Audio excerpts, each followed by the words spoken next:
وعباد الرحمن الذين يمشون على الأرض هونا وإذا خاطبهم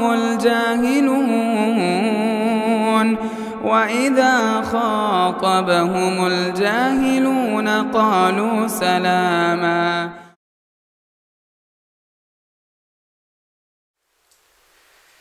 السلام علیکم ورحمۃ اللہ وبرکاتہ. محترم اسلامی بھائیوں، بزرگوں، نوجوانوں، عزیز بچوں اور پردہ نشین خواتین اسلام، آج کے ہمارے اس درس کا موضوع ہے روزانہ زندگی کی 10 اہم نیکیاں. ہم اور آپ کے اوپر روزانہ کے حساب سے بہت ساری ذمہ داریاں عائد ہوتی ہیں، بہت سارے کام ایسے ہیں جو ہمیں روزانہ کرنا چاہیے. یاد دہانی کے طور پر آج کی اس مجلس میں چند اہم چیزوں کا، یعنی 10 بنیادی چیزوں کا میں آپ کے سامنے تذکرہ کر رہا ہوں. ہم اور آپ مسلمان ہیں. خطبہ مسنونہ کے بعد سورۃ النور کی ایک آیت کریمہ میں نے آپ کے سامنے پڑھی ہے. اللہ تعالیٰ اس میں فرماتے ہیں انما کان قول المؤمنین، کہ مومنوں کا تو صرف یہی کہنا ہوتا ہے جب انہیں اللہ کی طرف بلایا جاتا ہے، رسول اللہ صلی اللہ علیہ وسلم کی طرف انہیں بلایا جاتا ہے، تو فوراً اس پکار پر وہ لبیک کہتے ہیں اور کہتے ہیں سمعنا و اطعنا، ہم نے سن لیا اور ہم نے مان لیا، ہم اطاعت کریں گے. جب ایک بندہ سنتا ہے اور پھر سنی ہوئی باتوں پر عمل کرتا ہے، اللہ فرماتے ہیں وَأُولَئِكَ هُمُ الْمُفْلِحُونَ، یہی لوگ کامیاب ہیں. تو کامیابی کے فارمولے کیا ہیں، کامیابی کے طریقے کیا ہیں؟ کہ جب اللہ اور اس کے رسول صلی اللہ علیہ وسلم کی طرف بلایا جائے تو ہمیں اس پکار پر لبیک کہنا چاہیے، ہمیں حاضر ہونا چاہیے، ہمیں اپنی زندگی کو بہتر بنانے کی کوشش کرنا چاہیے. اس لیے کہ ہم اس دنیا کے اندر آخرت کی تیاری کے لیے بھیجے گئے ہیں. الدنیا مزرعۃ الآخرہ، دنیا آخرت کی کھیتی ہے. آپ یہاں جیسی کھیتی کریں گے آخرت میں ویسا ہی آپ کو پھل ملنے والا ہے، رزلٹ ملنے والا ہے. تو روزانہ کے حساب سے ہمیں اپنی زندگی بہترین بنانا چاہیے. کوشش یہ کرنا چاہیے کہ اگر آج ہم نے 10 نیکی کی ہے تو کل 11 نیکی ہو، پرسوں 12 ہو، پھر اس کے بعد یہ سلسلہ بڑھتے چلے جانا چاہیے.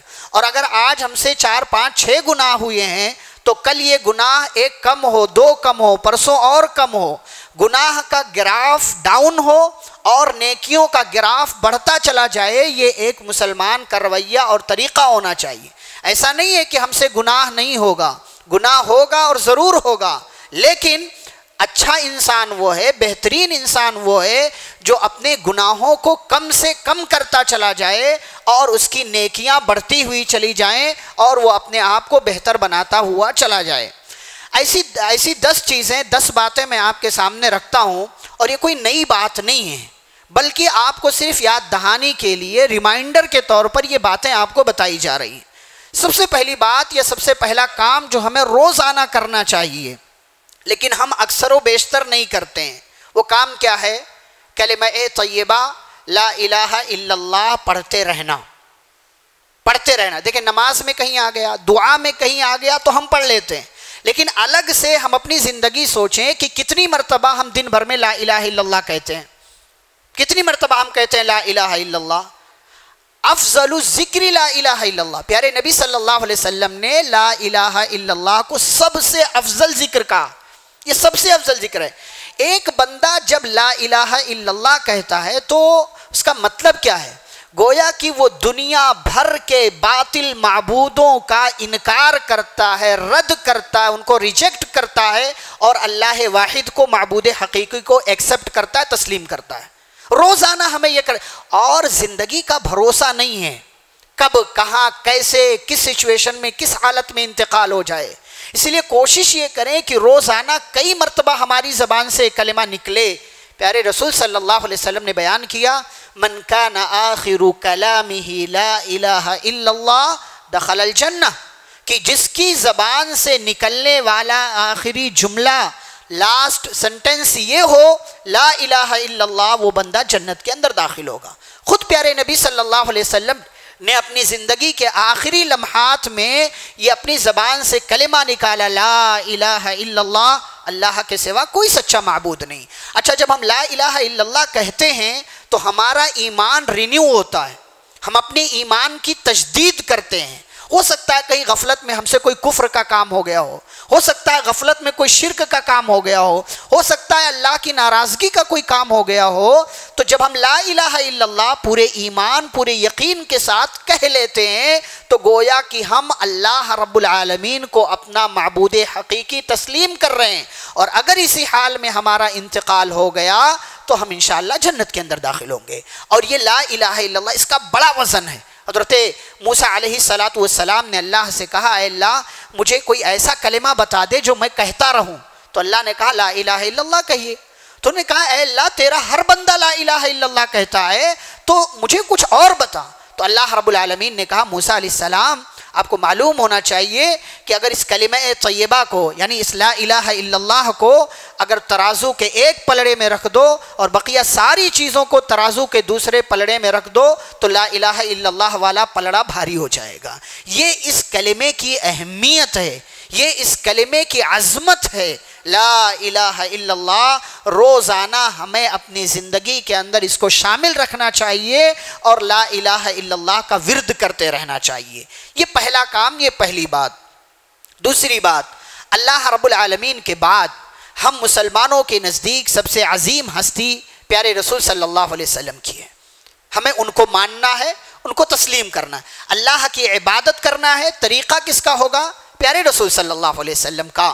تو دوسرا کام جو روزانہ ہمیں کرنا چاہیے وہ یہ کہ پیارے نبی صلی اللہ علیہ وسلم پر درود و سلام بھیجیں، درود و سلام بھیجیں۔ بعض لوگوں کا معاملہ یہ ہے کہ نماز میں اگر درود نہ پڑھنا ہو تو الگ سے درود نہیں پڑھیں گے، یہ غلط بات ہے۔ پیارے رسول صلی اللہ علیہ وسلم کے جو رائٹس، جو حقوق ہمارے اوپر ہیں، ان میں ایک بنیادی حق یہ ہے کہ ہم پیارے رسول صلی اللہ علیہ وسلم پر درود پڑھیں۔ ان اللہ وملائکتہ یصلون علی النبی، بے شک اللہ اور اس کے فرشتے نبی پر درود پڑھتے ہیں۔ یا ایہا الذین آمنوا، اے ایمان والو، صلو علیہ وسلموا تسلیما، تم بھی پیارے رسول صلی اللہ علیہ وسلم پر درود و سلام پڑھا کرو۔ اچھا، اس میں فائدہ کس کا ہے؟ ہمارا ہے، اس میں فائدہ ہمارا ہے۔ روزانہ جتنی مرتبہ ہم کہیں گے اتنا زیادہ ہمارا فائدہ ہوگا۔ صحابی نے پوچھا اللہ کے نبی صلی اللہ علیہ وسلم ہم کتنا آپ پر درود پڑھیں؟ تو آپ نے کہا جتنی تمہاری مرضی ہو، جتنا پڑھو گے اتنا ثواب ملے گا۔ کہا اگر میں درود ہی پڑھتا رہوں تو پیارے نبی صلی اللہ علیہ وسلم نے فرمایا اذن تکفی ہمک، تب تمہاری ساری پریشانیاں اللہ تعالیٰ ختم کر دے گا، اللہ تمہاری ساری پریشانیوں کے لیے کافی ہو جائے گا، تمہارے اوپر سے ساری مصیبتوں کو اللہ رب العالمین دور کر دے گا۔ تو یہ فائدہ ہمارا ہے درود و سلام پڑھنے میں، پیارے نبی کا حق بھی ہم ادا کر رہے ہیں اور پیارے نبی صلی اللہ علیہ وسلم پر درود و سلام پڑھنے کی وجہ سے، بھیجنے کی وجہ سے فائدہ ہمارا ہے۔ کیا فائدہ ہے؟ نمبر 1 ہماری پریشانیاں دور ہوں گی، نمبر 2 آنے والی مصیبتیں اللہ تعالیٰ دور کر دے گا، نمبر 3 اللہ کی طرف سے 10 رحمتیں نازل ہوتی ہیں۔ پیارے رسول صلی اللہ علیہ وسلم فرماتے من صلی علی واحدۃ صلی اللہ علیہ بہا 10، جو مجھ پر ایک بار درود پڑھتا ہے اللہ اس پر اپنی 10 رحمتیں نازل کرتا ہے۔ یہ تیسرا فائدہ۔ چوتھا فائدہ 10 نیکیاں آپ کے لیے لکھ دی جاتی ہیں۔ پانچواں فائدہ 10 جو ہے آپ کے گناہ مٹائے جاتے ہیں۔ ایک اور فائدہ یہ ہے کہ آپ کا مقام 10 لیول اوپر کر دیا جاتا ہے۔ ایک اور فائدہ یہ ہے کہ قیامت کے دن پیارے نبی صلی اللہ علیہ وسلم کی شفاعت آپ کو نصیب ہوگی، اور اس کے علاوہ بہت سارے فائدے، بہت سارے اور آپ اپنی زندگی میں تجربہ کر کے دیکھیں کہ کبھی زندگی میں کوئی مشکل آپ کو اگر آئی ہوئی ہے، درود و سلام پڑھیں، آپ کو تجربہ ہوگا کہ اللہ درود و سلام پڑھنے کی وجہ سے آپ کی زندگی سے اس پریشانی کو دور کر دے گا۔ تجربہ کرنا چاہیے ہمیں۔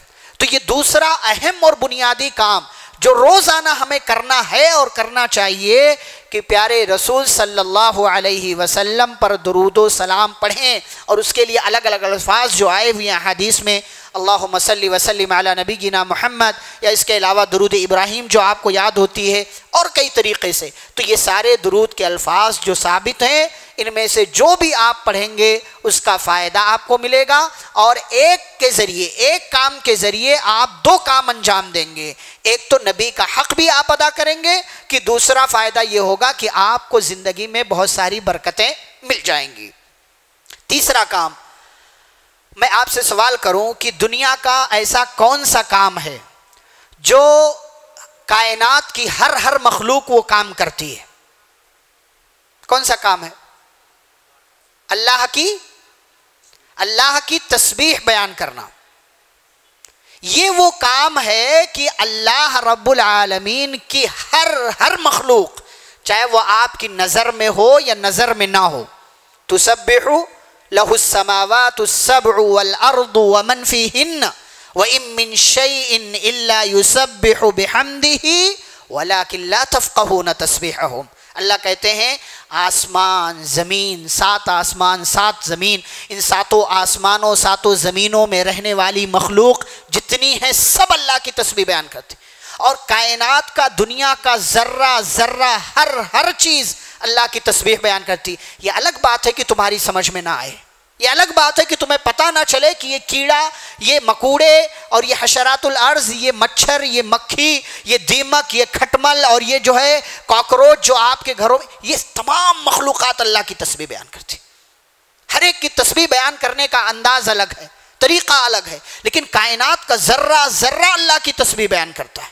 یہ بڑی اہم چیز ہے، ہم اور آپ کو اس کو اختیار کرنا چاہیے. ہم انسان دیکھیں اپنے آپ کو سب سے عظیم سمجھتا ہے، سب سے عظیم سمجھتا ہے، لیکن جو کام کائنات کی ہر مخلوق کر رہی وہی کام انسان نہیں کر رہا. آپ سوچیں دن بھر میں کتنی مرتبہ آپ اللہ کی تسبیح بیان کرتے ہیں؟ کتنی مرتبہ؟ صبح کے اذکار میں شامل ہے 100 مرتبہ سبحان اللہ آپ کہیں، یا سبحان اللہ و بحمدہ آپ کہیں. کتنے الفاظ؟ سبحان اللہ و بحمدہ، سبحان اللہ و بحمدہ سبحان اللہ العظیم، سبحان اللہ و بحمدہ عدد خلقہ ورضا نفسہ وزنۃ عرشہ ومداد کلماتہ. بہت سارے صیغے آپ کو تسبیح کے مل جائیں گے. کتنی مرتبہ ہم تسبیح بیان کرتے ہیں اللہ کی. اور آپ جب ایک مرتبہ سبحان اللہ کہتے ہیں نا، ایک اتنا عظیم آپ کام کر رہے ہیں کہ آپ اللہ کو ہر عیب، ہر کمی، ہر نقص، ہر خامی، ہر قسم کے فالٹ سے اللہ کو آپ پاک مان رہے ہیں، کہ اللہ کے اندر کوئی عیب نہیں، کوئی عیب نہیں ہے اللہ رب العالمین کے اندر. اور یہی وہ چیز ہے. پہلی چیز میں نے کیا بتائی تھی آپ کو؟ کلمہ طیبہ، لا الہ الا اللہ. اس کو کیا بولتے ہیں ایک لفظ میں؟ توحید. اور یہ تیسری چیز جو میں نے بیان کیا، اس کو کیا بولتے ہیں؟ تسبیح. آپ جانتے ہیں یونس علیہ السلام کو مچھلی کے پیٹ میں گئے، کیا کہا اللہ سے؟ لا الہ الا انت. کیا ہے یہ؟ توحید. سبحانک، کیا ہے یہ؟ تسبیح. توحید اور تسبیح. اور ابھی ہمارا ایک اگلا تیسرا پوائنٹ، ایک اور پوائنٹ آئے گا، اس میں کیا ہے؟ استغفار. یونس علیہ السلام نے کیا کہا مچھلی کے پیٹ میں گئے؟ اے اللہ تیرے سوا کوئی سچا معبود نہیں، تیرے سوا کوئی سچا معبود نہیں. اللہ کی توحید کا حوالہ دیا. نمبر 2 سبحانک، تیری ذات پاک ہے. اے اللہ تو نے مجھے مچھلی کے پیٹ میں پہنچا کر کوئی غلط کام نہیں کیا، تو نے کوئی غلطی نہیں کی کہ میں مچھلی کے پیٹ میں آ گیا ہوں. انی کنت من الظالمین، فالٹ میرے اندر ہے، کمی میرے اندر ہے، خامی میرے اندر، میں ظالموں میں سے ہوں. تو نے مجھے مچھلی کے پیٹ میں پہنچا کر کے کوئی غلط کام نہیں کیا ہے. اچھا آپ جانتے شرمندہ اتنے تھے کہ اللہ سے یہ بھی نہیں کہا کہ اللہ یہاں سے نکال دے. شرمندہ اتنے تھے، ندامت ایسی تھی، یہ بھی نہیں کہا کہ اللہ یہاں سے نکال دے. لیکن مقصود یہ تھا اللہ کی توحید کا حوالہ دے کر، تسبیح کا حوالہ دے کر، استغفار کا حوالہ دے کر کے اپنے آپ کو ظالم کہا.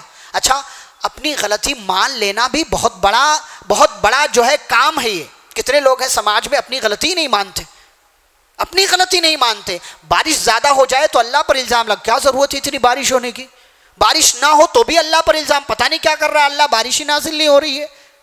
ہر صورتحال میں جو ہے بندہ راضی نہیں ہوتا، اپنی غلطی کا اعتراف. انی کنت من الظالمین، میں ظالموں میں سے ہوں.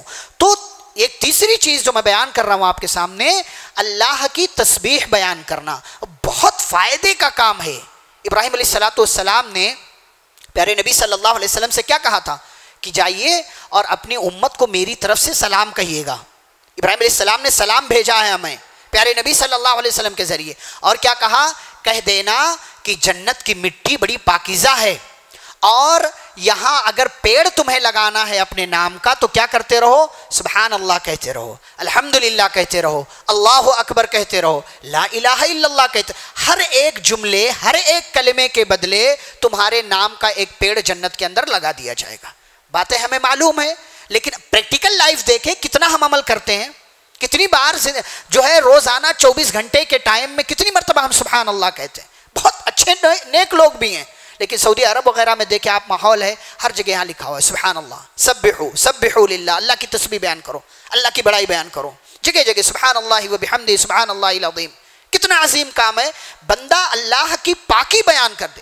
قرآن مجید کی کتنی صورتیں سبح للہ ما فی السماوات و ما فی الارض، یسبح للہ ما فی السماوات و ما فی الارض الملک القدوس العزیز الحکیم۔ اللہ کی تسبیح بیان، اللہ تسبیح جب بندہ بیان کرتا ہے نا، اللہ بڑا خوش ہوتا ہے، بڑا خوش ہوتا ہے، میرا بندہ میری تسبیح بیان کر رہا ہے، یعنی مجھے ہر عیب سے پاک سمجھ رہا ہے، سبحان اللہ آپ نے کہہ دیا۔ اسی لیے جب حیرت انگیز کوئی چیز ہمیں دکھائی دیتی ہے، کوئی ایسی چیز جو عجوبہ ٹائپ کی ہو، جو حیران کر دینے والی ہو، فوراً ہماری زبان سے کیا؟ سبحان اللہ، سبحان اللہ۔ یعنی یہ اللہ نے بنایا ہے، یہ آسمان، یہ زمین، یہ کائن۔ ابھی دیکھیں ہمارا ملک چاند پر پہنچا، لوگ اس کو بہت بڑی ترقی مان رہے ہیں، ہے بھی ترقی، بہت بڑی ترقی ہے یہ چاند پر پہنچ جانا، لیکن چاند جس نے بنایا وہ کتنا عظیم ہے، یہ سورج جس نے بنایا وہ کتنا عظیم ہے، یہ پوری کائنات جس نے ہمارے لیے بنائی وہ کتنا عظیم ہے۔ هو الذی خلق لکم ما فی الارض جميعا، وہی وہ ذات ہے جس نے تمہارے لیے زمین کی ساری چیزیں بنائی ہیں،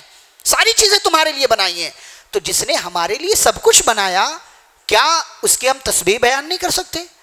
کیا اس کی پاکی ہم بیان نہیں کر سکتے؟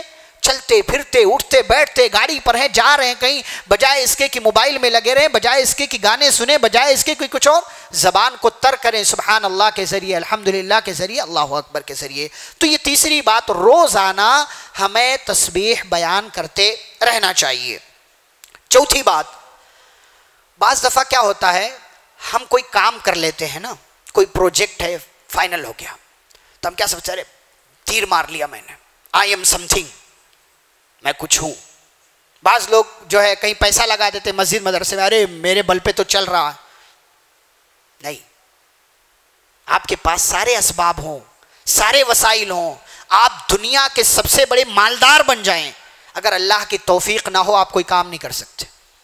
اسی لیے بجائے اس کے کہ کاموں کا کریڈٹ خود لیں، ایک کریڈٹ اللہ پر چھوڑیں، لا حول ولا قوت الا باللہ کہا کریں۔ آپ کی کوئی تعریف کرے کیا کہنا چاہیے؟ لا حول ولا قوت۔ ارے بھائی یہ میں کہاں، میری بساط کیا، میں تو اس لائق ہی نہیں کہ میں یہ کام کر سکوں، یہ اللہ مجھ سے کام لے رہا ہے، اللہ نے کام لیا مجھ سے۔ اسی لیے سورہ کہف جب آپ پڑھتے ہیں، وہ دو آدمیوں کا واقعہ اللہ نے بیان کیا ہے، باغ والے کا، تو وہ باغ والا بڑا اتراتا تھا، اس کو اللہ نے 2 باغ دیے تھے، اور باغ کی سچائی پانی دینے کے لیے اس کو اللہ تعالیٰ نے نہر بھی جاری کر کے دیا تھا، لیکن وہ بڑا گھمنڈی آدمی تھا۔ اس کا ایک دوست جو غریب تھا وہ کہتا تھا وَلَوْلَا إِذْ دَخَلْتَ جَنَّتَكَ قُلْتَ مَا شَاءَ اللَّهُ لَا قُوَّةَ إِلَّا بِاللَّهِ۔ او بھائی اللہ کے بندے، جس اللہ نے تجھے یہ باغ دیا، یہ مال دیا، یہ دولت دی، جب تو اپنے باغ میں داخل ہوتا ہے تو ما شاء اللہ لا قوت الا باللہ کیوں نہیں کہتا؟ تو اتراتا کیوں ہے؟ تو اتراتا، ان ترنی انا اقل منک مالا وولدا، میرے پاس تجھ سے کم مال بھی ہے، اولاد بھی ہے، پھر بھی میں اللہ رب العالمین کو سارا کریڈٹ دیتا ہوں، تو ماشاء اللہ لا قوت الا باللہ نہیں کہتا۔ فعسى ربی ان یؤتینی خیرا من جنتک، کیا کہتا ہے کہ اس جملے کو کہنے کی وجہ سے مجھے یقین ہے میرا رب تجھ سے بہتر جنت دے گا، تجھ سے بہتر جنت دے گا، تو اگر یہ کام کرے گا تو اللہ تعالیٰ تجھے بھی بہتر دے گا۔ لیکن اس نے یہ کام نہیں کیا، اور آج ایسے سماج میں کتنے لوگ ہیں کام کریں گے اور کریڈٹ بجائے اللہ کو دینے کے خود لے لیں گے۔ قارون سے کہا جاتا تھا بھائی یہ سب کام مت کرو، یہ مال جو اللہ نے دیا ہے نا تو اس مال کا صحیح استعمال کرو، وَأَحْسِن كَمَا أَحْسَنَ اللَّهُ إِلَيْكَ، جیسے اللہ نے تمہارے ساتھ احسان کیا تم بھی اللہ کے بندوں کے ساتھ احسان کرو، زمین میں فساد مت پھیلا۔ تو کیا کہتا انما اوتیتہ علی علم، چلو کس اللہ نے دیا، میں نے اپنے علم کے بل پر کمایا، اپنے علم کے بل پر، اپنی طاقت کے بل پر میں نے کمایا، اس میں میرا کمال ہے، کسی کا کوئی کمال نہیں۔ اللہ نے کیا کہا اولم یعلم ان اللہ قد اہلک من قبلہ من القرون من هو اشد منہ قوة واکثر جمعا. یہ بے وقوف ہے، کیا اسے نہیں پتا کہ اس سے زیادہ مال والے، اس سے زیادہ طاقت والوں کو اللہ نے تباہ و برباد کر کے رکھ دیا. قوم عاد کہتے تھے من اشد منا قوة، ہم سے زیادہ سپیریئر، ہم سے زیادہ طاقتور اور پاورفل ہم سے زیادہ کون ہے؟ تو اللہ تعالیٰ نے کہا فَأَرْسَلْنَا عَلَيْهِمْ رِيحًا صَرْصَرًا فِي أَيَّامٍ نَحِسَاتٍ لِنُذِيقَهُمْ عَذَابَ الْخِزْيِ فِي الْحَيَاةِ الدُّنْيَا. قوم عاد کو اللہ تعالیٰ نے 7 رات اور 8 دنوں تک مسلسل آندھی بھیجی اور وہ طاقتور قوم کو اللہ تعالیٰ نے ہلاک کر دیا. تو بجائے اس کے کہ آپ کوئی کام کریں، آپ کریڈٹ خود لیں، اترائیں، گھمنڈ کریں، ناز کریں، چرچا کریں، پرچار کریں، بجائے اس کام کے کرنے کے ہمیں اس سارے کاموں کا کریڈٹ اللہ کو دینا. لا حول ولا قوت الا اللہ نہ ہوتا تو کچھ بھی نہ ہوتا، اللہ نہ چاہتا میں یہ کام نہیں کر پاتا، اللہ کی مرضی تھی، اللہ کی توفیق تھی، اللہ کی مدد تھی، مجھ سے یہ کام ہو گیا. ہمیں بھی یہی طریقہ اختیار کرنا چاہیے. اور یاد رہے، بعض لوگ یہ سمجھتے ہیں نا کام کرتے ہیں ان کا نام نہیں آتا ہے ناراض ہو جاتے ہیں. کام کرتے ہیں اور کام کرنے کے بعد ان کا نام پوسٹر میں کہیں نہیں آیا تو ناراض ہو جاتے ہیں. کام کس کے لیے کیا؟ اللہ کے لیے. نام آ جائے اچھی بات، نام نہ آئے ناراض نہ ہوا کریں. اللہ نے کتنے پیغمبر دنیا میں بھیجے؟ بہت سارے، 1 لاکھ سے اوپر اللہ نے بھیجے. 1 لاکھ سے. قرآن میں کتنے نبیوں کا ذکر ہے؟ 25. بقیہ سارے انبیاء نے کام نہیں کیا. وَرُسُلًا قَدْ قَصَصْنَاهُمْ عَلَيْكَ مِنْ قَبْلُ وَرُسُلًا لَمْ نَقْصُصْهُمْ عَلَيْكَ. اے نبی صلی اللہ علیہ وسلم، ہم نے آپ کو کچھ پیغمبروں کے بارے میں بتایا ہے، کچھ پیغمبر، 25 پیغمبروں کے بارے میں. وَرُسُلًا لَمْ نَقْصُصْهُمْ عَلَيْكَ، بہت سے پیغمبر ایسے جن کے بارے میں ہم نے آپ کو بتایا ہی نہیں. تو کیا وہ سارے پیغمبر اللہ سے شکایت کریں اللہ میرا نام ہی نہیں لیا گیا؟ آپ نے قرآن میں میرا نام ہی نہیں لیا، اپنی آخری کتاب میں ہمارے نام کا تذکرہ ہی نہیں کیا؟ کیا وہ سارے لوگ ناراض ہو جائیں اللہ تعالیٰ سے یا اس طرح کی بات کہیں؟ ہم کام پر فوکس ہونا چاہیے، نام پر فوکس نہیں ہونا چاہیے. ہاں دنیا والوں کی یہ ذمہ داری ہے کہ اگر کسی نے کوئی کام کیا ہے دنیا کے حساب سے کسی کہیں تذکرہ ہو رہا ہے اس کا نام شامل کر دیں. لیکن اگر کسی وجہ سے نام شامل نہیں ہو سکا تو بجائے اس کے کہ آپ ناراض ہوں کام کرتے چلے جائیں جس کے لیے کر رہے ہیں. وہ انہو علیم بذات الصدور، وہ سینوں کے راز کو بھی جانتا ہے کہ آپ نے یہ کام کیا تو کس لیے اور کیوں کیا. تو یہ نمبر 4، کام نمبر 4 لا حول ولا قوت الا باللہ کہنا. اور آپ جانتے ہیں کنزم من کنوز الجنہ، یہ جنت کے خزانوں میں سے خزانہ ہے، جنت کے خزانوں میں سے خزانہ ہے. تو آپ جب لا حول ولا قوت الا باللہ کہتے ہیں نا تو اپنی کمزوری کا اظہار کرتے ہیں، اللہ کی طاقت کا اعتراف کرتے ہیں اور جنت کا خزانہ اپنی زندگی میں آپ جمع کر لیتے ہیں. یہ اس کلمے کے کہنے کے 3 فائدے ہوتے ہیں. کام نمبر 5 میں نے کہا استغفار کرنا. استغفار کرنا. غلطیاں روز ہوتی ہیں، گناہ روز ہوتے ہیں، توبہ روز ہوتا ہے؟ توبہ روز ہوتا ہے؟ نہیں ہوتا. اگر غلطیاں روز ہو رہی ہیں تو توبہ بھی روز ہونا چاہیے. اگر گناہ روز ہو رہے ہیں تو معافی بھی روز ہونا چاہیے. یہ نہیں کہ اس کے لیے بڑھاپے کا انتظار کیا جائے. بڑھاپے ہمارے یہاں کچھ لوگ نیکیاں اس وقت کرتے ہیں جب برائیاں کرنے کے قابل نہیں رہ جاتے. نیکیاں اس وقت کرتے ہیں جب برائیاں کرنے کے قابل نہیں رہ جاتے.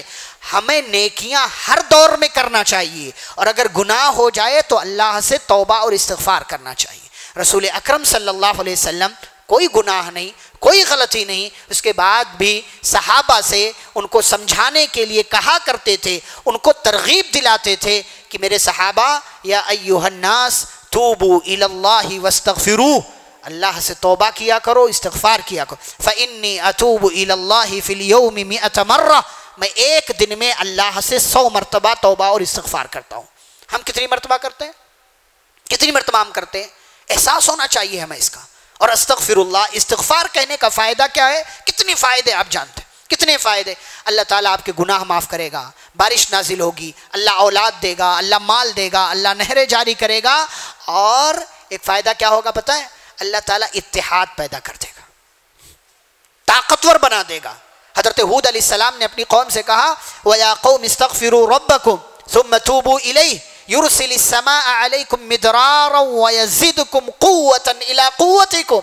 کہا میری قوم کے لوگوں اللہ سے استغفار کرو فائدہ کیا ملے گا؟ اللہ آسمان سے بارش نازل کرے گا اور تمہیں طاقتور بنا دے گا، تمہیں مضبوط بنا دے گا. پھر تمہارا دشمن، تمہارا مخالف، تمہاری اپوزیشن کا آدمی تمہاری طرف جو ہے الٹی نظر سے تمہیں نہیں دیکھے گا، تم ایسے پاور میں اور ایسی مضبوطی میں آ جاؤ گے.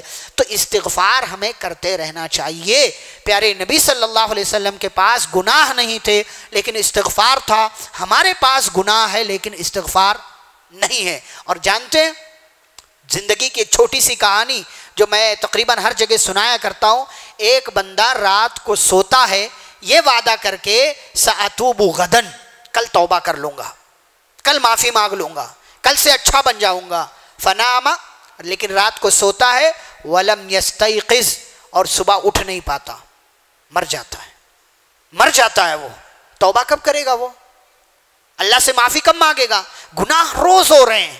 اگر گناہ کی معافی یہاں نہیں کروایا تو وہاں بدلہ دینا پڑے گا، وہاں اللہ کے سامنے سوال ہوگا، آپ سے سوال ہوگا اور اللہ تعالیٰ آپ سے جواب طلب کرے گا. تو روزانہ استغفار کرتے رہنا چاہیے اور روزانہ اللہ تبارک و تعالیٰ سے معافی مانگتے رہنا چاہیے. کام نمبر 6، کسی کو خیر اور بھلائی کے راستے پر لگا دینا. کسی کو خیر اور کوئی بھی ایک کام، کوئی بھی کسی کو بھی آپ بتا دیں. روزانہ آپ کوئی ایک حدیث فارورڈ کرنے کا کام کریں. آپ کو نہیں علم ہے، کسی عالم کی آپ تقریر سنیں، چھوٹی سی سپیچ ہو، چھوٹا سا بیان ہو، وہ فارورڈ کر دیں، آپ کسی گروپ میں ڈال دیں. بجائے اس کے کہ سیاسی چیزیں، بجائے اس کے کہ مار کاٹ کی ویڈیو، بجائے اس کے کہ پرانے زمانے کی ویڈیو کھگال کر کے سوشل میڈیا پر شیئر کرنا، بجائے یہ کام کے کرنے کے ہمیں روزانہ کوئی خیر کا کام کرنا چاہیے، لوگوں کو بتانا چاہیے. اس کا فائدہ کیا ہوگا؟ وہ کام آپ کے بتانے کی وجہ سے جب تک ہوتا رہے گا تب تک آپ کو ثواب ملے گا. یہاں میں یہ بات بتا رہا ہوں آپ کو، اگر آپ میں سے کسی ایک نے بھی عمل کیا آپ کو بھی ثواب ملے گا، مجھے بھی ثواب ملے گا، کیونکہ میں نے رہنمائی کی ہے، آپ کو بتایا ہے. اس سے پہلے آپ کو کسی نے بتایا ہوگا، اس کو بھی ثواب ملے گا. من دل علی خیر فلہ مثل اجر فاعلہ، جو کسی کو کسی بھلائی کی طرف رہنمائی کر دے تو کرنے والے کو جیسا ثواب ملتا ہے بتانے والے کو بھی ویسا ہی ثواب ملتا ہے. آپ کے سامنے کوئی لیفٹ ہینڈ سے پانی پی رہا ہے، آپ اسے بتا دے بھائی نہیں رائٹ ہینڈ سے پینا، ثواب مل جائے گا آپ کو. کوئی ایک نیکی کا کام آپ نے کر لیا، کوئی جو ہے سنت نماز میں کوتاہی کر رہا ہے، آپ نے اس کو بتا دیا بھائی سنت کی اہمیت ہے، ثواب ملتا ہے سنت پڑھنے سے. چلو مان لیا سنت نہ پڑھنے سے گناہ نہیں ملتا، لیکن سنت پڑھ لو گے ثواب ملے گا. آپ نے اس کو بتا دیا سنت پڑھتا رہے گا، آپ کو ثواب ملتا رہے گا. آپ نے کسی کو بتا دیا فلاں صاحب بیمار ہیں، اس کے لیے کچھ جو ہے آپ تعاون کر دو، کچھ آپ ان کی ہیلپ کر دو، ان کو بھی ثواب ملے گا، آپ کو بھی ثواب ملے گا. کسی بھی طریقے سے کسی خیر کے کام میں کوشش یہ کریں کہ آپ روزانہ کوئی خیر کا کام کر لیں، کسی کو خیر کی طرف بلا دیں، کسی کو خیر کی بات بتا دیں. فائدہ یہ ہوگا آپ کو بعد میں ثواب ملتا رہے گا. یہ کام نمبر 6. کام نمبر 7، قرآن کی تلاوت کرنا. قرآن کی تلاوت کرنا روزانہ، چاہے ایک صفحہ ہی کیوں نہ ہو، چاہے ایک پیج، ایک رکوع، ایک آیت، 2 آیت، 3 آیت، لیکن روزانہ قرآن کی تلاوت ہونا چاہیے. اور قرآن کی تلاوت جب آپ کریں تو آپ دیکھیں گے کہ اس کی وجہ سے آپ کی زندگی میں برکتیں آئیں گی. اس کی وجہ سے ہمارے ہاں لوگ رمضان ٹو رمضان کھولتے ہیں. کتنے لوگ ہوں گے رمضان میں کھولا تھا اب تک نہیں کھولا ہوگا؟ اگر کھولا ہے بہت اچھی بات. بعض سلف کہا کرتے تھے کہ میں نے تجربہ کیا کہ جب میں قرآن سے زیادہ جڑا، زیادہ میں قرآن سے اپنا تعلق باندھ کر کے رکھا تو میری زندگی میں زیادہ برکتیں مجھ کو نظر آئیں. لیکن جب میرا تعلق کسی وجہ سے قرآن سے کم ہوا تو میری زندگی میں برکتیں بھی ویسے ہی اسی حساب سے کم ہو گئیں. اور قرآن پڑھنے سے آپ کو جہاں ایک طرف ثواب ملتا ہے، وہیں دوسری طرف آپ کو اللہ رب العالمین کی طرف سے خیر اور برکت ملتی ہے. لیکن آج ہمارے ہاں لوگ قرآن کو گھر میں رکھنے کے لیے، قرآن کو فریم میں کر کے لٹکانے کے لیے سورہ یاسین ہو، سورہ رحمان ہو، آیت الکرسی ہو، لوگ فریم کر کے، اب تو ہمارے ہاں بھی یہ کام کر رہے ہیں لوگ. پہلے لوگ بعض دوسرے دیگر احباب کرتے تھے دکانوں مکان کی خیر و برکت کے لیے، لوح قرآنی، چاروں قل، آیت الکرسی، سورہ یاسین لٹکاتے تھے. اب تو ہمارے گھروں میں جو ہے ڈرائنگ روم میں لٹکایا جاتا ہے شو کے لیے، اچھا دکھتا ہے. قرآن اچھا دکھنے کے لیے آیا، قرآن اچھا دکھ. آپ پورا قرآن بہترین طریقے سے لکھوا کر کے گھر میں ہر دیوار میں لکھوا لو، برکت نہیں آئے گی، اس سے برکت نہیں آئے گی. جب تک آپ پڑھیں گے نہیں، قرآن کو آپ ساتھ میں لے کر کے چلو، چلتے رہو، برکت نہیں آنے والی. پوری زندگی لے کر کے چلو لیکن پڑھو گے نہیں تو برکت نہیں ملے گی آپ کو. قرآن کی تلاوت روزانہ کرو. کیوں ہم غافل ہیں اس سے؟ کیوں غافل ہیں؟ ہمیں غافل نہیں ہونا چاہیے اس سے. ہمارے لیے قرآن آیا ہے اور قرآن میں ہمارے لیے شفا ہے، ہمارے لیے رحمت ہے. آپ کے حیدرآباد میں تو رقیہ کرنے والوں کی بھرمار ہے، بھرمار ہے رقیہ کرنے والوں کی. لیکن قرآن سب سے بڑا راقی ہے. اس راقی سے ہم جو ہے کانٹیکٹ نہیں کرتے ہیں. قرآن سب سے بڑا راقی ہے، قرآن سب سے بڑا معالج ہے. وَنُنَزِّلُ مِنَ الْقُرْآنِ مَا هُوَ شِفَاءٌ وَرَحْمَةٌ لِّلْمُؤْمِنِينَ. قرآن میں جو کچھ ہے سب شفا ہے، سب علاج ہے اور سب رحمت ہے. یا ایھا الناس قد جاءتکم موعظۃ من ربکم وشفاء لما فی الصدور. قرآن یہ بیماریوں کے لیے علاج. آپ کے گھر کا کوئی بندہ بیمار ہو جائے، سورہ فاتحہ پڑھ کر کے دم کر دو. آپ قل اعوذ برب الفلق، سورہ فلق، سورہ ناس پڑھ کر کے دم کر دو. یہ سورۃ البقرہ پڑھ کر کے آپ دم کر دو. اور اگر قرآن میں سے جہاں کہیں سے بھی، سوائے اس کے کہ آپ فکس کریں، اپنی طرف سے فکس نہیں کرنا. قرآن نے، حدیث نے جو فکس کیا وہ فکس ہے. جیسے سورہ فاتحہ، سورہ فاتحہ کا نام ہی رقیہ ہے. سورہ فاتحہ کا ایک نام رقیہ ہے، سورہ فاتحہ کا ایک نام الشفا ہے. ہم سورہ فاتحہ پڑھ کر کے دم نہیں کرتے. سعودی عرب کے بارے میں سنا، ایک عالم ہے، دور دور سے لوگ ان کے پاس دعا کے لیے جاتے ہیں. وہ کیا کرتے ہیں؟ صرف سورہ فاتحہ پڑھ کر کے دم کرتے ہیں. اور آج ہمارے ہاں راقی کیا کہتے ہیں؟ یہ رقیہ شرعیہ ہے، سورہ فاتحہ سے شروع کرو، سورہ بقرہ کی کچھ آیتیں، پھر آگے بڑھیں گے تو وَاتَّبَعُوا مَا تَتْلُو الشَّيَاطِينُ عَلَىٰ مُلْكِ سُلَيْمَانَ، اور اس کے بعد پورے قرآن سے لے کر کے چلیں. کس نے ترتیب بتائی یہ رقیہ شرعیہ ہے؟ کہاں لکھا ہوا ہے کہ رقیہ شرعیہ یہی ہے؟ اس کے علاوہ قرآن سے اور کہیں سے پڑھو گے تو جو ہے وہ ثواب نہیں ملے گا، یا جو ہے اس سے بیمار ٹھیک نہیں ہوگا. اور ہمارے یہاں ایک غلط تصور یہ بھی ہے جو راقیوں نے دیا ہوا ہے کہ قرآن پڑھنے سے جنات حاضر ہوتا ہے. راقیوں نے یہ غلط تصور دیا ہوا کہ قرآن پڑھنے سے جنات، بھائی قرآن پڑھنے سے جنات حاضر ہوتا تو رمضان میں پورا قرآن حافظ جی پڑھتے ہیں، جنات کیوں نہیں آتے مسجد میں؟ آپ کے سارے لوگ ٹھیک ہوتے ہیں جو مسجد میں آتے ہیں رمضان میں. قرآن پڑھنے سے جنات حاضر ہوتا ہے، یہ غلط عقیدہ ہے، یہ غلط تصور ہے جو راقیوں نے آپ کے دماغ میں ڈالا ہوا ہے. ہاں، قرآن پڑھنے کی وجہ سے اگر اس قسم کا کوئی مسئلہ ہے وہ مسئلہ انشاءاللہ ٹھیک ہو جائے گا. لیکن ہم اس پر توجہ نہیں دیتے، ہم اپنے گھر میں اس پر توجہ نہیں دیتے. ہم دعا کے لیے چٹھی بھیج دیتے ہیں، ہم جو ہے پرچی لکھوا کر کے یہاں بھیج دیتے، فلاں صاحب بیمار ہے دعا کرو. بھائی آپ دم کرو، آپ دم کرو. سورہ فاتحہ پڑھ کر کے ایمان یقین ہونا چاہیے. ابو سعید خدری رضی اللہ عنہ نے کیا کیا تھا؟ اس گاؤں کے ذمہ دار کو جس کو بچھو نے یا زہریلے جانور نے ڈنک مار دیا، کیا کہ صرف سورہ فاتحہ پڑھ کر کے دم کیا، وہ ٹھیک ہو گیا. اس نے باقاعدہ بکریاں دی تحفے میں کہ تم نے میرا علاج کیا. نبی کے پاس آئے، کہا ایسا ایسا ہوا ہے. پیارے نبی صلی اللہ علیہ وسلم نے کہا بہت اچھا کام کیا تم نے، میرا بھی حصہ لگا لو، میرا بھی حصہ لگا لو. تو سورہ فاتحہ بڑی پاورفل سورہ ہے، اس کا نام شفا ہے، رقیہ ہے. علاج کریں اس سے اپنے بیماروں کا. اور قرآن مکمل شفا ہے، علاج ہے. اور آج پریشانیاں ہمارے گھر میں اسی لیے ہیں کہ کسی کو آسیب کی شکایت ہے، کسی کو جنات کی شکایت ہے، کسی کو اور کوئی بیماری کی شکایت ہے. کیوں؟ کیونکہ ہم قرآن سے دور ہو گئے، قرآن سے ہم دور ہو گئے اور قرآن پڑھنا پڑھانا ہم نے چھوڑ دیا. قرآن سے اپنا تعلق مضبوط کر لو، دیکھو کہ اللہ آپ کی زندگی سے بہت ساری پریشانیوں کو اور تکلیفوں کو دور کر دے گا، اور جو ہے بہت ساری برکتوں اور خیر سے اللہ تعالیٰ آپ کو نوازے گا. یہ کام نمبر 7. کام نمبر 8، صدقہ کریں، چاہے 1 روپیہ ہی صحیح، روزانہ، ڈیلی 1 روپیہ. چاہے آپ اپنے گھر میں جو ہے ایک باکس رکھ لیں، ایک جو ہے وہ جس میں پیسہ ڈالا جاتا ہے، آپ وہ لے کر کے مارکیٹ سے چلے آئیں، روزانہ صدقہ کریں چاہے 1 روپیہ ہی سے. پیارے نبی صلی اللہ علیہ وسلم نے کیا فرمایا؟ اتقوا النار وَلَوْ بِشِقِّ تَمْرَةٍ، جہنم سے بچو چاہے کھجور کا ایک ٹکڑا دے کر کے ہی کیوں نہ بچو۔ کھجور کا ایک ٹکڑا کتنے روپے میں آئے گا؟ 2-3 4 روپیہ۔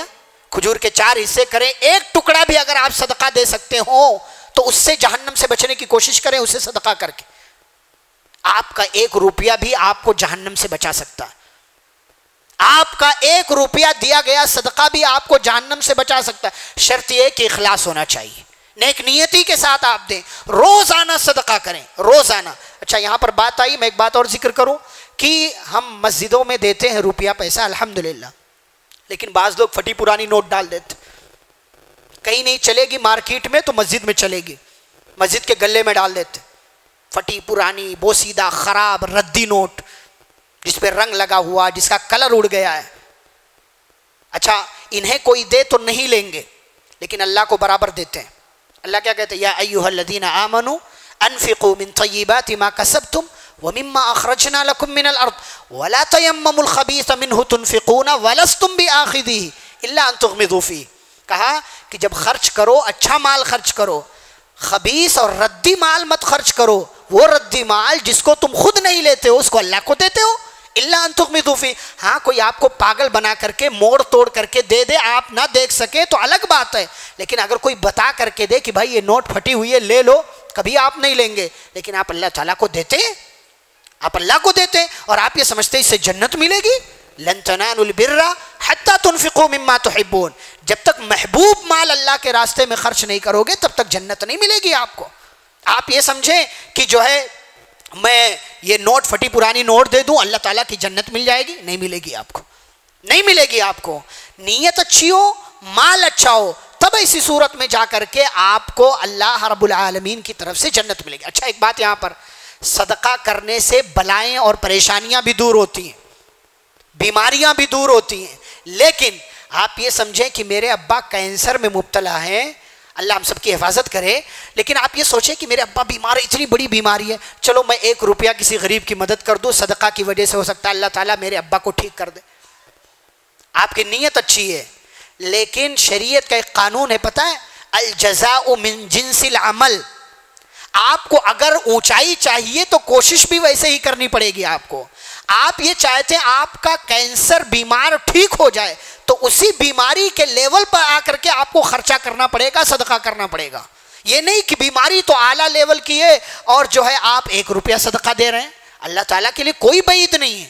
آپ کا کون سا کام اللہ کو پسند آ جائے، لیکن آپ اپنی طرف سے اچھا بیسٹ دینے کی کوشش کریں، اپنی طرف سے اچھا کرنے کی کوشش کریں، روزانہ صدقہ کریں۔ 1 روپیہ ہمارے یہاں بعض ارے پیشہ ور بھکاری ہے، پیشہ ور بھکاری ہے، آپ کو تحقیق اگر معلوم ہے ٹھیک ہے مت دیں اس کو آپ، لیکن اگر آپ نے اس کی مدد کی نیت سے 1 روپیہ 5 روپیہ دے دیا، آپ کی جیب سے انشاءاللہ کم نہیں ہوگا، ہاں آپ کو صدقہ کرنے کا ثواب ضرور مل جائے گا۔ تو بجائے اس کے کہ کسی پر آپ حکم لگائیں یہ پیشہ ور فقیر پیشہ ور بھکاری ہے، اپنی نیت خالص کر کے آپ صدقہ کر دیں۔ وہ ایک حدیث ہے، ایک آدمی رات کو مال لے کر کے نکلا تو ایک کسی زانیہ کو دے دیا اس نے رات کے اندھیرے میں، پھر دوسری رات کو نکلا کسی چور کو دے دیا، تیسری رات کو نکلا کسی مالدار کو دے دیا، تو کیا اس کو ثواب نہیں ملے گا؟ اس کی نیت اچھی تھی لیکن غلط آدمی کے ہاتھ میں چلا گیا تو ثواب اس کو مل گیا۔ ہاں جس کا نصیب تھا، جس کی قسمت میں لکھا ہوا تھا، اس کے ہاتھ میں مال چلا گیا۔ ہم اپنا کام کرتے رہیں، اللہ تعالیٰ دیکھ رہا ہے کہ کون کیا کام کر رہا ہے، کیسے کام کر رہا ہے اور کس بنیاد پر آ کر کے کر رہا ہے۔ تو صدقہ کریں، چاہے 1 روپیہ اس پیٹی بنا لیں، اس میں رکھیں، زیادہ مال ہو جائے ہر ایک ممبر کی طرف سے 1 روپیہ اس میں ڈال دیں۔ گھر میں ایک معمول بنائیں، ایک پیٹی آپ لا کر کے رکھیں، باکس رکھیں، گھر میں 10 ممبر ہیں، 10 افراد ہیں، 5 ہیں، ہر ایک کی طرف سے روزانہ 1 روپیہ 2 روپیہ اس میں ڈالا کریں اس میں۔ یہ گھر میں روٹین بنائیں، ترتیب بنائیں، جیسے مال آتا ہے نا ہزاروں اور سینکڑوں کی تعداد میں روزانہ، ویسے ہی گرچہ 1 روپیہ 2 روپیے کی شکل میں روزانہ جائے، لیکن جانا چاہیے صدقہ کی نیت سے، اور جب وہ پیسہ زیادہ ہو جائے کسی غریب کی مدد کر دیں، کسی کا راشن بھروا دیں، کسی بیمار کو دے دیں، کسی پریشان حال کو دے دیں، آپ کو اللہ تعالیٰ کی طرف سے انشاءاللہ مکمل ثواب ملے گا۔ کام نمبر 9، اور یہ کام تو ہم سبھی جانتے، سارے بات جانتے. کام نمبر 9 کیا ہے؟ نماز ادا کرنا. نماز ادا کرنا، نماز سے غافل نہ ہونا. ابھی عصر کے بعد نماز کے تعلق سے یہ موضوع تھا مسجد حمد میں آپ کے پڑوس میں. نماز روزانہ ادا کرنا ہے آپ کو، کسی دن آپ کو ناغا نہیں کرنا ہے. اور یہ آپ کے اوپر اللہ کا بھی احسان ہے، پیارے رسول صلی اللہ علیہ وسلم کا بھی احسان ہے کہ اللہ نے کم کر دیا اور پیارے نبی صلی اللہ علیہ وسلم کم کروانے کے لیے چلے گئے. موسیٰ علیہ السلام کا بھی احسان ہے ہمارے اوپر. 50 وقت کی نماز فرض تھی. سوچے 50 وقت کی فرض ہوتی کیسے پڑھتے؟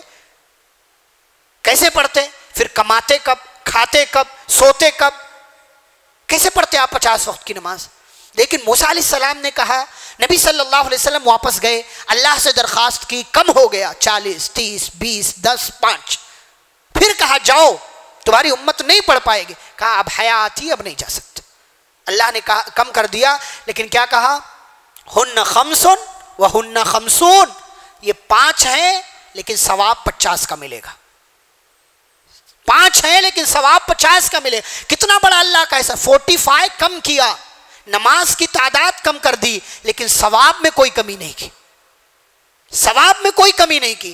5 پڑھے 50 کا ثواب ملے گا. لیکن افسوس کی بات یہ ہے کہ 24 گھنٹے میں 1 گھنٹہ بھی ہم اللہ کو نہیں دے پاتے. 1 گھنٹہ بھی ہم اللہ کو نہیں دے پاتے. 5 وقت کی نماز پڑھنا ہو زیادہ سے زیادہ 1 گھنٹہ لگے گا.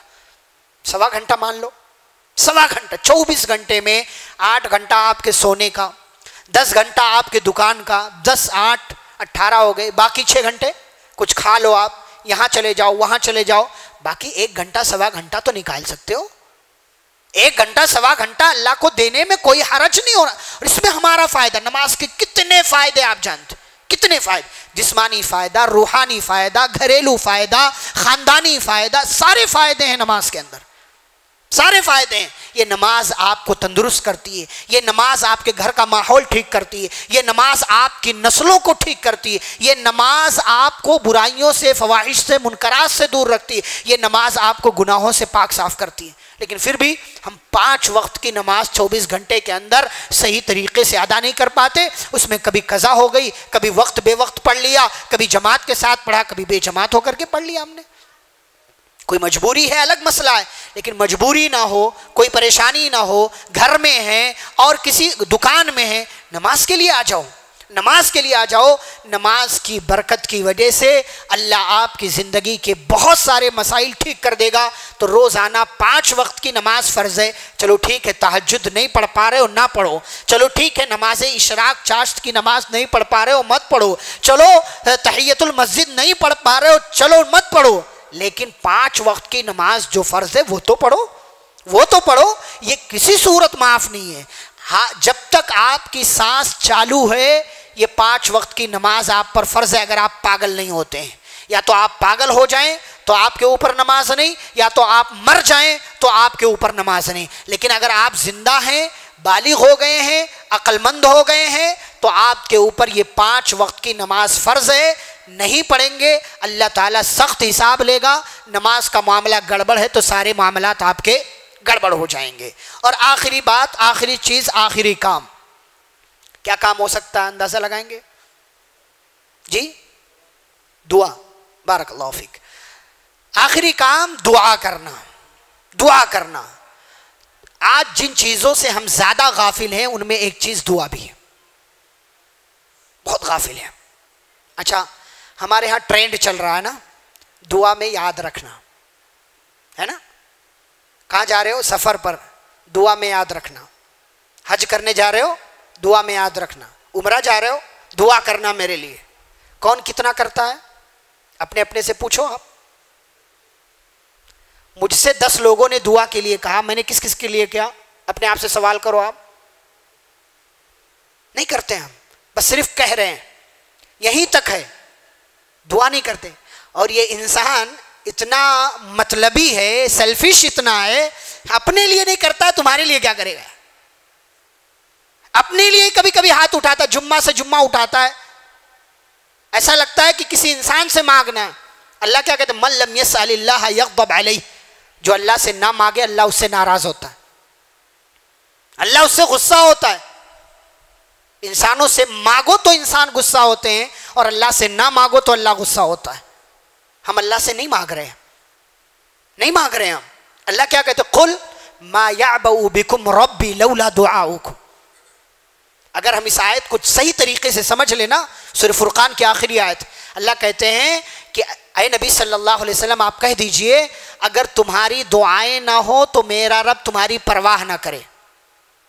تم دعائیں کرتے ہو تو میرا رب تمہاری پرواہ کرتا ہے. لیکن ہم انسان اتنے جو ہے غرض والے ہیں, اتنے مفاد پرست ہیں, ہمیں لگتا ہے 2 بار دعا مانگا, جو مانگا تھا وہ نہیں ملا, رہے کیا دعا کرنا, جو مانگا تھا وہ مل ہی نہیں رہا ہے. آپ کو کیا پتا کہ آپ کے لیے کیا اچھا ہے؟ پیارے نبی صلی اللہ علیہ وسلم نے کیا کہا؟ بندہ دعا مانگتا ہے جب تک دعا میں گناہ کا سوال نہ کرے. اچھا بندہ کیا گناہ کے لیے بھی دعا کرتا ہے؟ نہیں کرتا نا. تو پھر یہاں دعا کی گناہ کی بات کیوں کہی گئی؟ ایک بندہ پیسہ مانگتا ہے, اللہ تعالیٰ مجھے پیسہ دے دے, کیا کروں گا وہ نہیں کہتا ہے دعا میں, لیکن اللہ تو جانتا ہے نا کیا کرے گا. ایک بندہ طاقت مانگتا ہے, اللہ مجھے طاقت دے دے, کیا کرے گا وہ نہیں کہتا ہے, لیکن اللہ اس کو طاقت نہیں دیتا. کیوں؟ اس لیے کہ اللہ کو معلوم ہے یہ طاقتور ہو جائے گا, لوگوں پر ظلم کرے گا, تو اللہ اس کی وہ دعا قبول, یہ گناہ کے کام کی دعا ہے. تو پیارے نبی صلی اللہ علیہ وسلم فرماتے ہیں بندہ جب دعا کرتا ہے گناہ کی دعا نہ کرے اور رشتہ داری کو توڑنے کی دعا نہ کرے اور دعا میں جلد بازی نہ کرے. صحابہ نے کہا دعا میں جلد بازی کا کیا مطلب ہے؟ پیارے نبی صلی اللہ علیہ وسلم نے فرمایا کہ دعا میں جلد بازی کا یہ مطلب ہے کہ ایک بندہ دعا کرتا ہے, پھر دعا کرتا ہے, پھر دعا کرتا ہے, اس کی دعا قبول نہیں, اس کو لگتا ہے اس کی دعا قبول نہیں ہوئی تو وہ کہتا ہے ارے دعوت ربی, میں نے اپنے رب سے مانگا, میرے رب نے میری دعا ہی قبول نہیں کی, چلو چھوڑو دعا ہی نہیں مانگتا, دعا ہی نہیں مانگتا. یہ دعا میں جلد بازی ہے. یہ دعا میں فرمایا یہ 3 چیزیں اگر نہ ہو تو مانگی گئی ہر دعا قبول ہوتی, ہر دعا قبول ہوتی ہے. اس کے قبول ہونے کی شکلیں الگ الگ ہوتی. پہلی شکل یا تو اللہ تعالیٰ اس کو وہی دے دیتا ہے جو اس نے مانگا تھا.